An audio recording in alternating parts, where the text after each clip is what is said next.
Welcome back. In this video, it's time to jump into the gridmo web app and start setting up Sunny Solar Farm. We're going to start a new gridmo project and set up the common project settings such as radioactive power. Let's navigate to app.gridmo.io and log in. Note the details to help you create an account are in your welcome email. And here we are in the gridmo web app. To start, we're going to click on the new project text up the top left. A new window will open and we need to specify some very high level information about Sunny Solar Farm. Let's start with the name of our project, Sunny Solar Farm, and enter its maximum active power of 72 megawatts. As we are located in a 50 Hz network, we will leave the system frequency at the default. Now we're going to add a flow to help us set up gridmo with Sunny Solar Farm. A flow is a series of nodes which represent one or more power system simulations. A gridmo project file is made up of multiple flows. Flows can be created from scratch or modified from pre-built templates. Let's click the New Flow button and then the Add New option.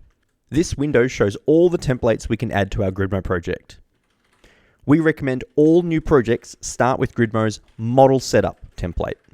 The Model Setup template is the minimum number of tests we've identified to test the interface between gridmo and a power system project. In this case, Sunny Solar Farm. So let's do that. We'll click the checkbox and then add the model setup template to our project. Let's start on the template setup process. First, we'll click on the Global Variables button by clicking the globe to the left of the screen. Up the top, we'll select Project, and then we have a series of settings to configure. Think of global variables in Gridmo as global settings which are common to all of Gridmo's templates. We'll now tell Gridmo how to interface with Sunny Solar Farm, starting with the common details such as name, maximum power, and typical system strength values. Project name in our case is Sunny Solar Farm. To edit, we double click and then type, and the changes are auto-saved when we click off. The second variable, scenario description, is used for hybrid plans, such as battery energy storage systems. As it's optional, we'll leave it blank and move on. Project max P is the maximum active power of our generator, in this case, 72 megawatts. Project max Q is generally grid code dependent. For example, it's typically set to 39.5% of maximum active power for projects connecting on the east coast of Australia. This is because S5251 of the Australian National Electricity Rules stipulates that the automatic access standard for a generator over 30 megawatts is that it is capable of injecting or absorbing 39.5% of its rated active power as reactive power at all voltages between 0.9 to 1.1 pu at its connection point.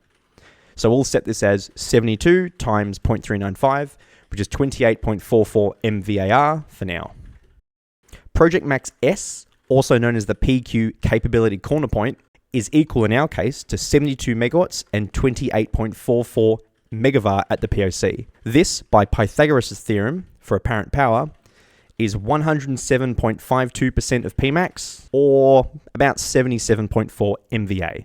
Note, max S, like max Q, is typically grid code dependent. It's common for some electricity networks to operate at a higher than nominal voltage. This is to allow voltage drop on some network assets.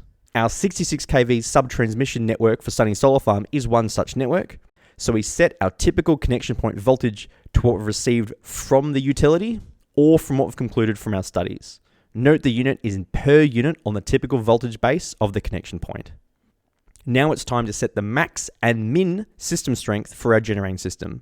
Max SCR in this case is not typically the ultimate fault level, but some reasonable upper expected bound on the fault level we expect to see at the connection point.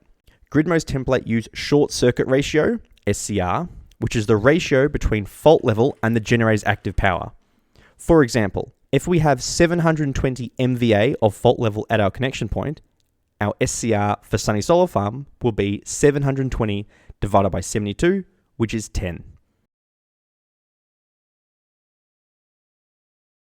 Likewise, the X and R ratio is equal to the equivalent series reactance divided by the equivalent series resistance of our Thevenin equivalent impedance.